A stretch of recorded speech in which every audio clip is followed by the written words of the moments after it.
Namaste, welcome to a new episode in the new year of Nashta with Nam. And starting off this new year, we have Best Masala Mix with us, serving us amazing kachori aloo. And I'm digging into this Best Masala Mix kachori aloo with no other than our founder, Prof New Age Mompreneurs, Ankita Sheel Gupta. Thank you so much. It's so scary to be on this side and getting interviewed. I'll try and make this funner for you than scary. But I'm really happy that you allowed me to do this with you. We want to know a lot more about your personal journey because as the founder of New Age Mompreneurs, we know that you have created a community of over 300 plus mompreneurs, and it's such a positive, warm vibe, and I think that really comes from you. So the community is, I feel, very positive because you as a person are very positive. That's very kind of you, but I think all these moms actually give me that energy to continue. I'm sure, but what I want to really understand from you is that you have a background of being a chartered accountant, and then you went into the corporate world and started your entrepreneurial journey. So I feel like I want to understand that journey a little more today. So can you tell me a bit about that? It was obviously not a planned journey. I always had like short-term goals, what I want to do in next 2-3 years. But honestly, as a person, I never planned what I want to do after 10 years because I wanted to explore all sides of me. And I obviously studied chartered accountancy because I had inclination towards number, and I wanted to work with a big four firm to gain that experience. And I was very clear that I want to work in a big four firm. And that's how I started my career. But I think after 5 years, I was done.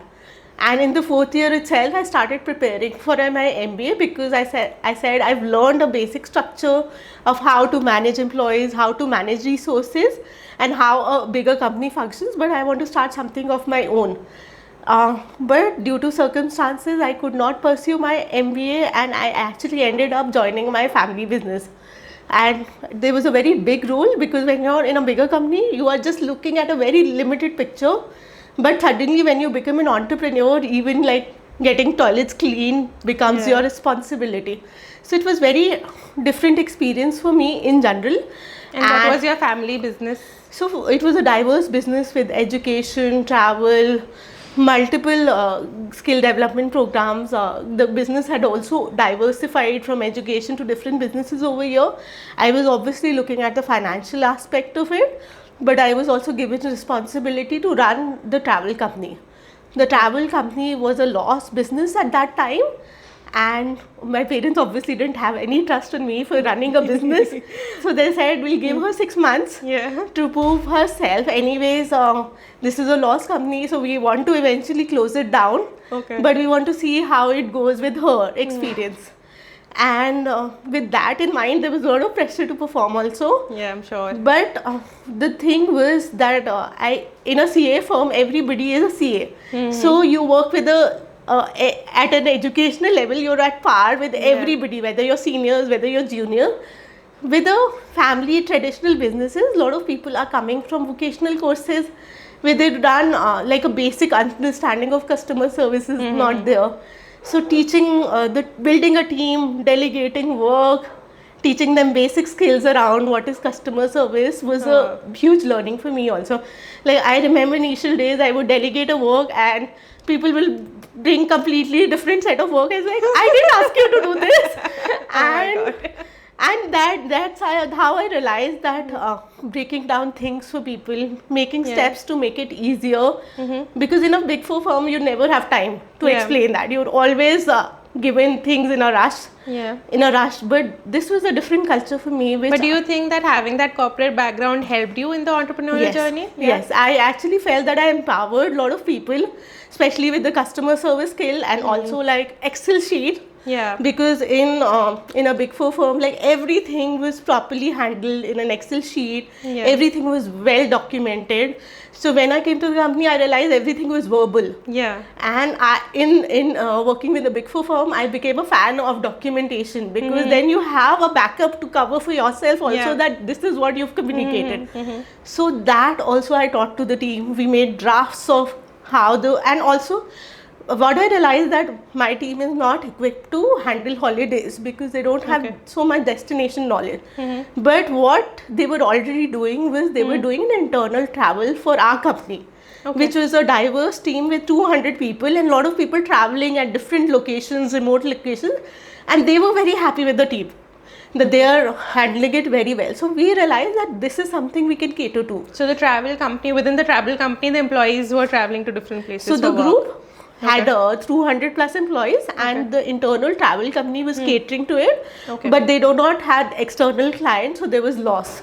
Okay. got Because it. there was not many sources of revenue. My parents didn't want to close it down because they were getting services Yeah, internally, Of course. which they didn't find outside. Like So the your other businesses were taking service from yeah, this Adya company. Travel. Okay. And that's when I realized that the small and medium-sized companies actually don't have a good corporate travel agent. Either Yeah. there are big travel companies that are very expensive and not affordable, or this is online travel, which rescheduling, calling to the call center is a hassle. So we found that gap and we started tapping to that.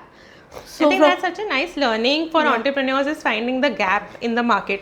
So were you intentionally looking for a gap in the market, or that happened naturally? No, we were trying to identify various places, because travel company also, with online company, running a traditional travel company is very, very hard. Yeah. So we tried. We actually, when I joined, booking rail tickets was the biggest part of our service. Oh, wow. Which I said, we are just going to close down that completely. Oh, man. Because what we realized that there was very less revenue in it, like 30-40 rupees that we were charging for Okay. each ticket, and a lot of people were involved. Okay. So we actually closed down one service completely to actually cater to other bigger corporate clients. Okay, so I have a question that I feel some mompreneurs might have. A lot of mompreneurs have various businesses that they're running, and they know that some of them are not probably very profitable, but they keep running it. And you close down a big section of your company. So how were you, like, what made you take that decision? Was it like, I mean, For I'm sure me, there's emotion I think attached, any no? business that you're running has to be profitable. And it has to be profitable for day one, at least, if not that, but you should have a vision that I'm gonna at least make it profitable from year one or a year two. There has to be a concrete plan in action. You can't just keep saying that, oh, this is something I'm passionate about and I'm eventually gonna earn profit. Like, if you're running business, it has to mean profits. So there has to be, what you're saying is, there has to be like an end goal that if I'm not profitable by this date, then I need to rethink my strategy, Yes. or maybe rethink the business Yes, plan. and that is altogether. what was happening. People were so comfortable in the travel company because internal needs were getting met. Nobody actually thought that how we are paying salaries and how all the costs, because when you have a bigger group, a lot Yeah. of common infrastructure costs are taken care of the profitable unit. But it is also important that if you're using something internally as well, it should at least take out its own costs. Yeah. And we felt that there's a huge potential to address to SMEs in the corporate travel need, because there was a gap. And I felt that the team was technically equipped. I Yeah. just needed to teach them few skills around customer service, and we ded a lot of role plays and customers training. And I'm so proud that even after 10 years, we almost have the same team Oh, wow. working with us, because we kind of trusted them, empowered them, and we held them. Did you train them for customer service, or did you have like an external person come in for No, that? actually, I was very passionate about training them myself, because wow. I felt that I'm also learning when I'm training them. And in a big four firm, like, customer is everything. Like, you're Yeah. very high quality standard, and that's why you're a big four firm. So that I've learned on the job, and I was also very passionate about quick service response, well documented thing. So I learned that on the job. So talking about customer service, I think a lot of new brands struggle with customer service. Is there any advice you would want to give to newer entrepreneurs, how they can get better at it? So I always say that put yourself in their shoes and then think from those lines.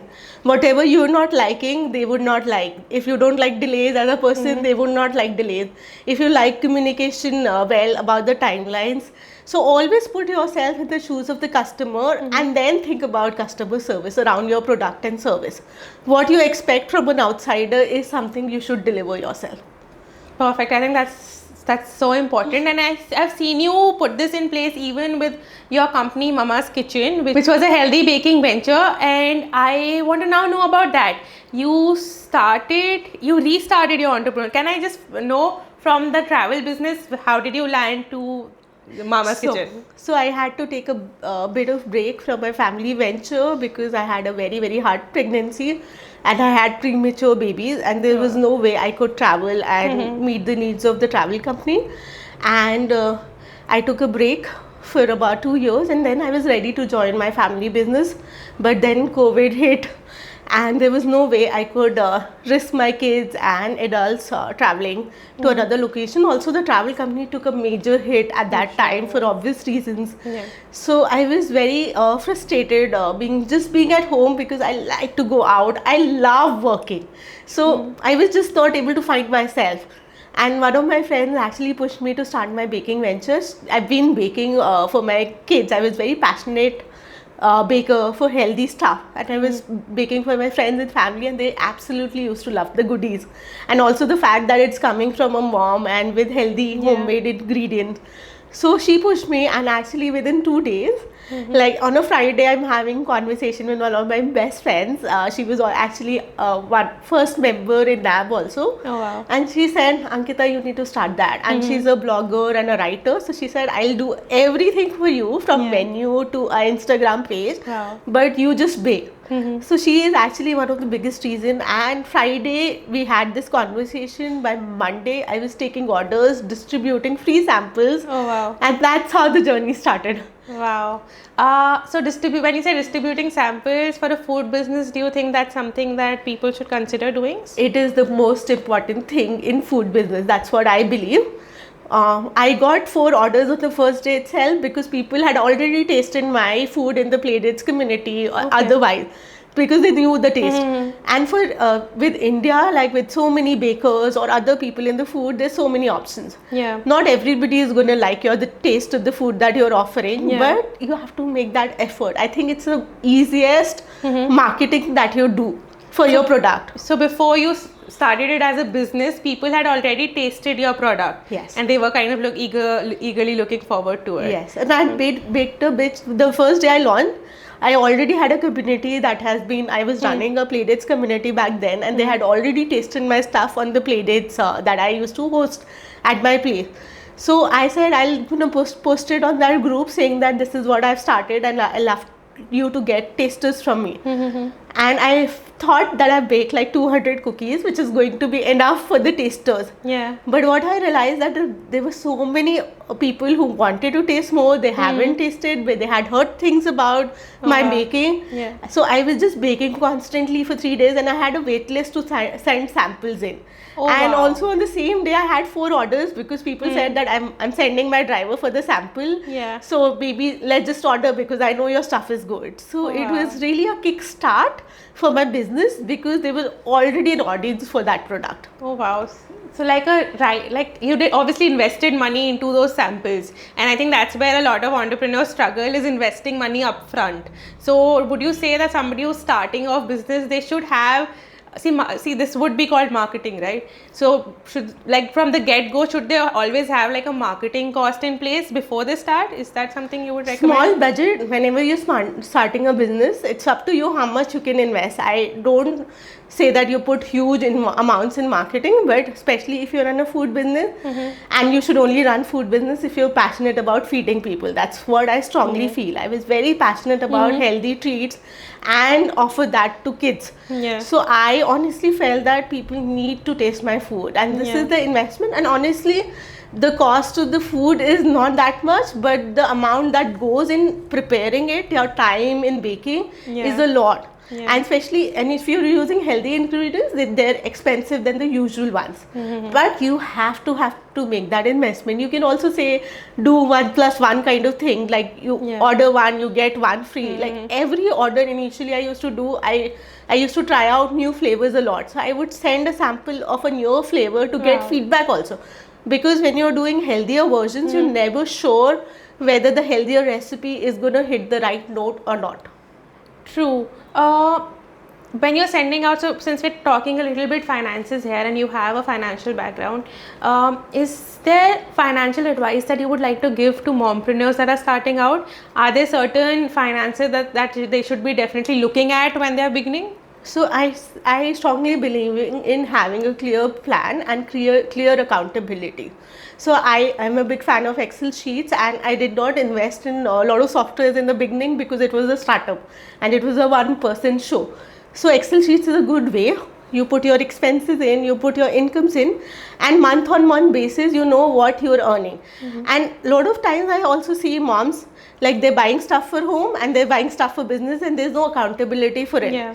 Like even if I was using a staff from a home for 2 hours to help me pack the stuff, I would account 20%, 2 hours of her salary out of 8 hours into my business. Oh wow. Because that's how you would really know that if that business is profitable or not. It's okay to run a loss business initially, but as I said earlier, eventually your goal out of business is to have profits, which is not wrong. You should not feel guilty about it. Yeah.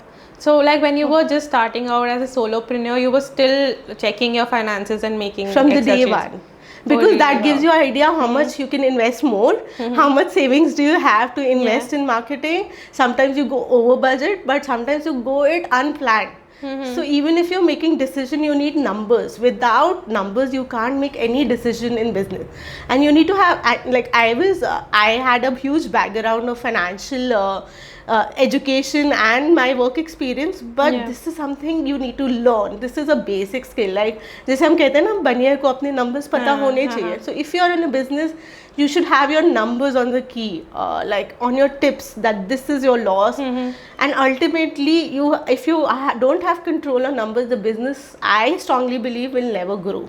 Yeah, so we've had panelists on NAM which have spoken about similar things, that you should know your numbers, and a lot of them said that initially we didn't and we faced issues with it. So I think that's such a good tip, and coming from a chartered accountant, that's something we should definitely all listen to. Thank you.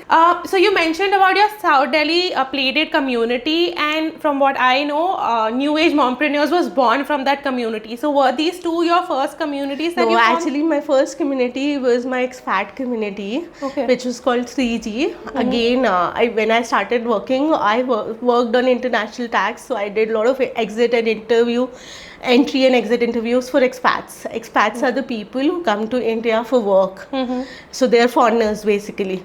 And I felt that the struggle for them was real. So I was very passionate about helping them, but I never got an opportunity outside of work to interact with people because work gets busy. But when I joined my own business, I started exploring opportunities, and I was volunteering for an expat group, which was a membership-based group, and people were facing some challenges which they were not ready to resolve.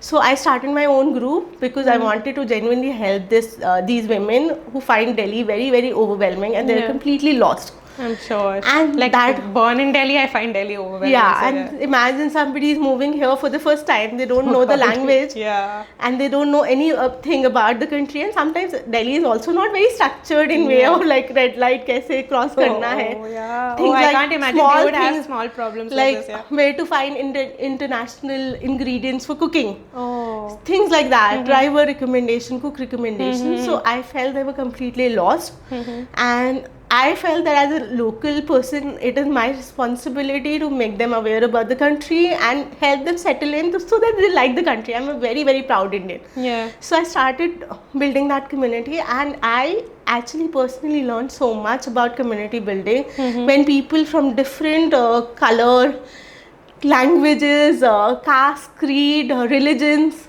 they come together, put in a same situation, how willing and open they were to help each other. Oh wow. And it was so empowering because you've gone through a similar challenges and the other person has something ready-made available to them because someone is there to help them. And it was so empowering and without any judgment. Like people, I feel sometimes in India people judge a lot, but expats are very conscious of not asking personal questions, letting people give their personal space. So I learned a lot about that. And I ran that community. I believe I was only Indian running that community for a foreign group of foreigners. There were few expat groups run by expats, but this was the first community run by Indian. And the fact that they showered so much love and respect to me. They were so open to appreciate the community. I felt that I'm doing something meaningful. When I became a mom, I had premature babies. We were stuck in home for 3 months, and I was exhausted, I was sleep deprived, and you know how hormones act. Yeah. So I was in a very, very bad state. I was hugely depressed, felt judged. So I was looking for a safe space for mom. So two of my expat friends could figure out, we had babies at the same time, and they figured it out that something's wrong with Ankita because she's not being her usual self. And they said, why don't we come to your house, do little play dates where you have some social outing kind of thing. Yeah. And they started coming to my place, and it felt like heaven. Like kids had little babies to interact with. I had an adult to talk about similar challenges because we had kids same age, and I didn't feel judged. And there were always some useful tips that I could take back home. And I said, this is what I need.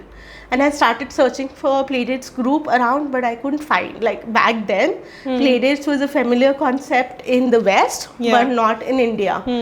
And I said, I'm somebody who want to find answers to everything, find solutions, and I don't take no for an answer. So it's like, I will do it myself. And literally with 5 people, 2 of them my relatives only, who became moms at the same time, we had like 5-member WhatsApp group. Oh wow. And everywhere I used to go, like whether to play areas, to classes for kids, I would talk to moms and tell them that this is what we are doing, please come and join us. And the Playdate group was such a hit because I think everybody was looking for that companionship, that space, safe space for themselves, for their babies. And these house playdates are very, very comfortable because you're going to a space which is like yours only, because there's a exhausted mom, there's a hyper many toys. messy room, change of toys, change of place was a blessing.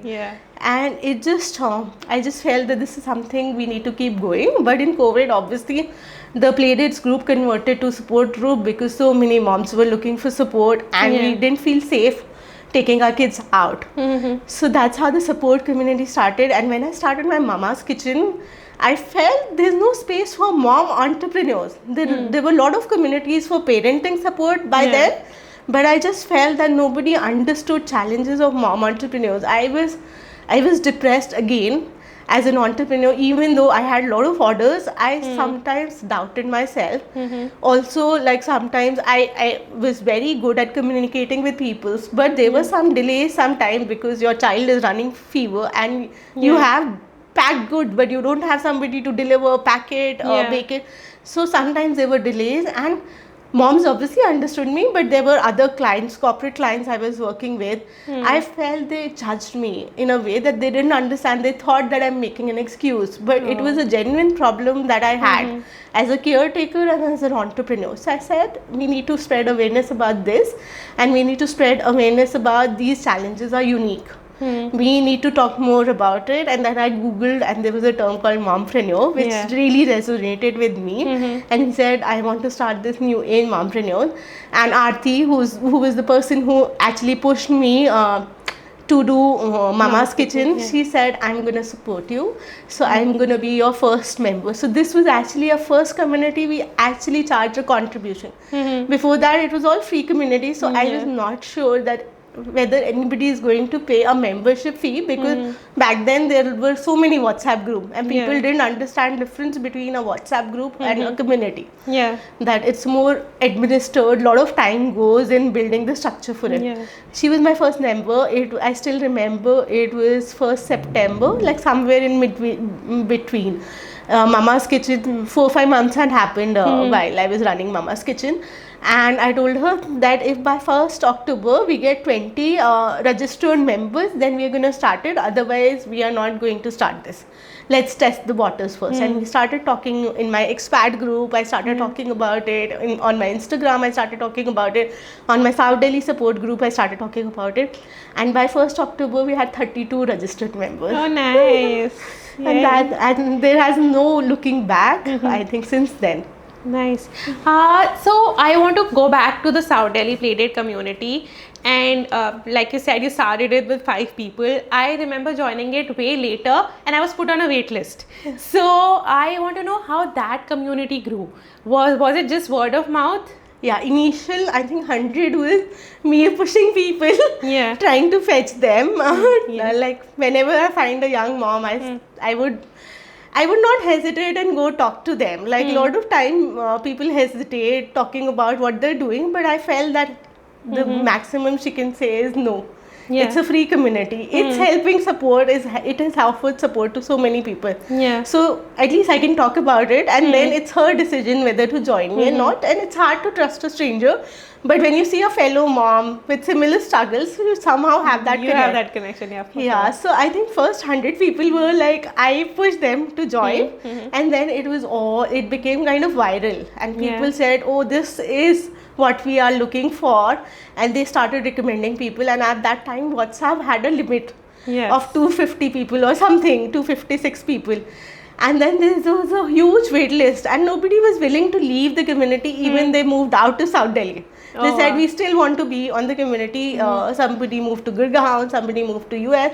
They said it's such a useful community that we want to be on it. And I obviously didn't feel like removing older members who Yeah. supported me when nobody knew about her. Yeah. So there was a wait list. And then fortunately WhatsApp increased the limit so we could add all the people back. Oh wow. So one thing I think a good takeaway from this is to not be afraid of talking about what you do. But aren't you afraid that the other person is just going to say no? I think that's the maximum that other person can do, na? That person is not gonna hit you or like the maximum they can say is no. And if you're running your own business, no is something you have to get used to of listening. Yes. Like I remember in my travel company days, I called everybody in my contact list saying that I am not doing taxation anymore. I am running my own travel company. So if you have any travel needs, please reach out to me. I don't even remember out of 500 contacts, only 5-6 people actually said yes and gave their queries. 455 people did not come back to me. But if I would have reached out, those 5 people, my first 5 clients would not have converted. True. So you have to learn to accept no. Yeah. Because as a business, things are hard. It will not be served you on a platter. And a lot of people also actually judge me from being a tax consultant to being a travel agent. They're like, oh my God, she's... but for me, like no business, because I've seen my parents going from one business as a solo entrepreneur, my mother from a solo entrepreneur to employing 250 people, from one room to having multiple commercial spaces. So for me, entrepreneurship is something I always worship because of my parents' value that they've given me. So for me, what my parents have taught me, no work is small, as long as you're giving some value to other people. Wow, that's nice. Okay, so I had a question regarding communities as well. I think one thing that I found common in your stories was the fact that you reached out to a lot of people, but only a few said yes. How would you, so even for your Mama's Kitchen, you send out like a lot of samples, more than 200 samples, but you converted 4 orders, and similarly you spoke to a lot of people and converted few people for your travel business. What would you recommend entrepreneurs when they're reaching out? What do you think leads to a good conversion? Like, how should they be speaking about themselves? What should they be speaking about themselves? I honestly believe let your product or service speak for itself. Like people who didn't turn up on the first day eventually turned up because they had seen the recommendations, they had tasted the products, or they have used the services of the travel company. So I always say that the quality should be so good that they should come back. And I'm not going to say that there are going to be no lapses, because when you're running business, there's so many elements to it. You are going to fail at some point. Yeah. But how you communicate, how you accept that mistake, how you take that feedback well and incorporate in the future transactions that you have is where you build trust. That, oh, you listen to the feedback well, we are going to trust you another time in spite of the mistake you did. So I think that's the most important thing. So right now we have a thriving community of mompreneurs, and everybody who comes to the community loves it, becomes a part of it, loves the vibe.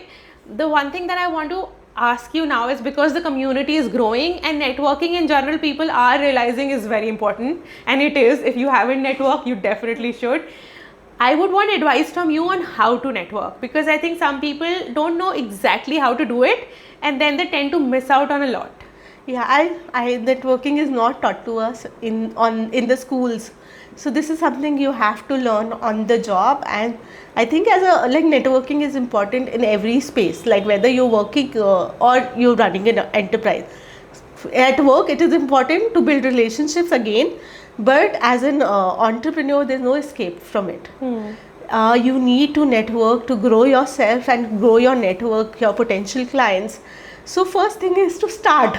Like a lot of time we say, oh, we are busy with this thing, we are busy with that. There's never going to be a good or a perfect time to start networking. You're supposed to network from day one and even before starting a business.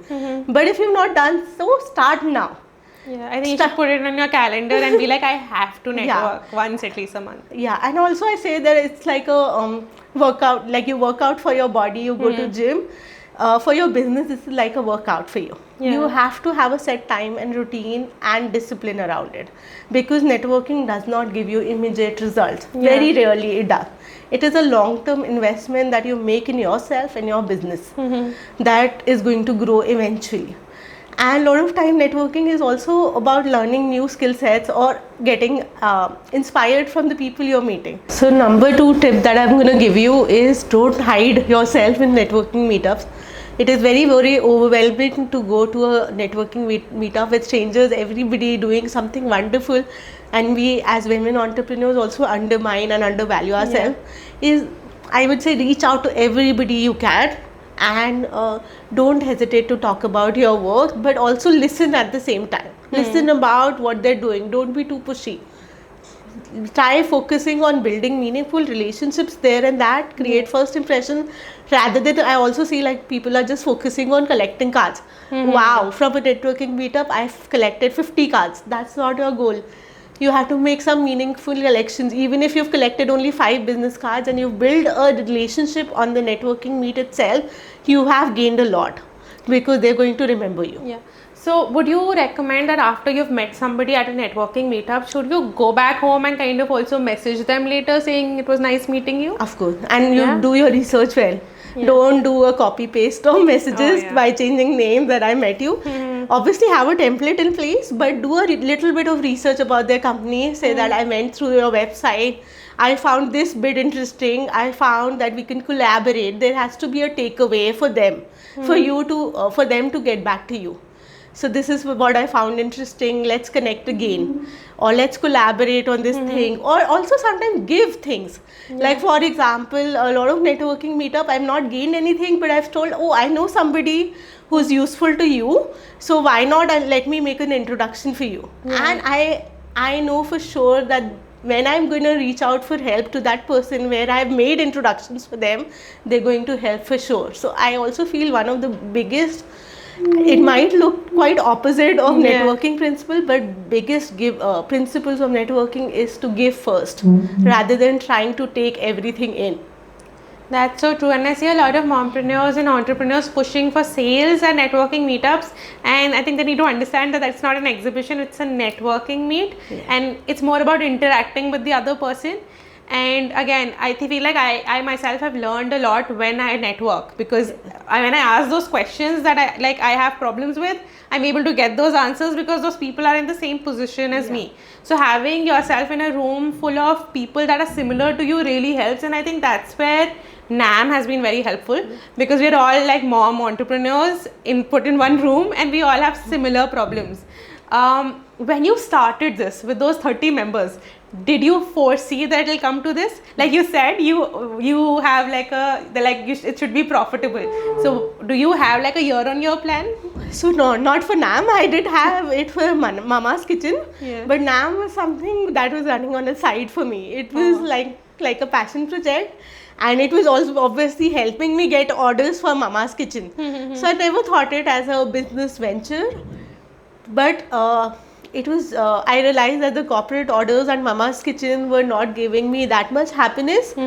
Vis-a-vis when somebody, mompreneur said that, oh, this community really helped me to grow business or as a person, or this is a safe space for me, I felt really happy listening to their success stories. So then I realized that this is my calling, and for a year I took a break from Mama's Kitchen and started concentrating on NAM, and that is when I realized that this is something I want to do. Yeah. And of course I can't do like a charity project because I'm putting so much time in it, and also we have partners to pay, like we need to do it proper way, so have IT partner on board, have a social media agency on board, so we need to pay, have an employees on board.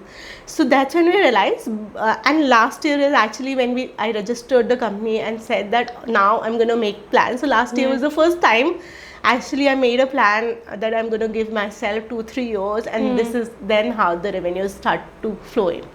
Oh wow, so is there, like, can we get a little peek into what is in store for NAM for 2025?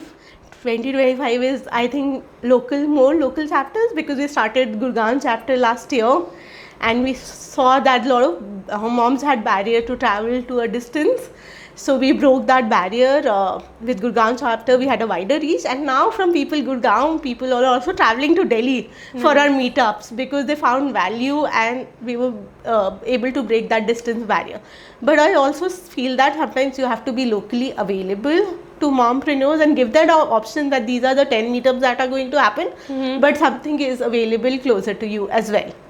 Nice. So we can look forward to like more meetups in different locations. Yeah, Noida and North Delhi is definitely in store. Yeah. Thank you so much, Ankita, for this wonderful insight into your mind, and I will let you get back to the scene super soon.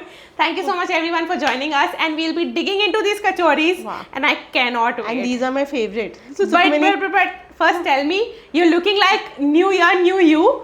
Yeah. Where is this outfit from? So Vishali has been my go-to Yeah. dress outfit designer. Uh-huh. So this is again from her, Vishali Kumar. Yeah. I somehow feel that she knows my body type. Yes. And the outfits just flow. I don't have to think whether I'm looking odd in the outfit because it just naturally fits into my body. Yes, I think every time you wear one of our designs, it looks like you come out. Instead of the outfit speaking for you, you speak. So I feel that's so cool that she's made this for you, and I think this is so perfect. And for I'm the occasion. experimenting. I've never worn a velvet dress before, so I'm But experimenting. looking so good on you. Thank you. I think all thanks to Vishali. Yes, for sure. Now let's Wow. dig into this. Cheers.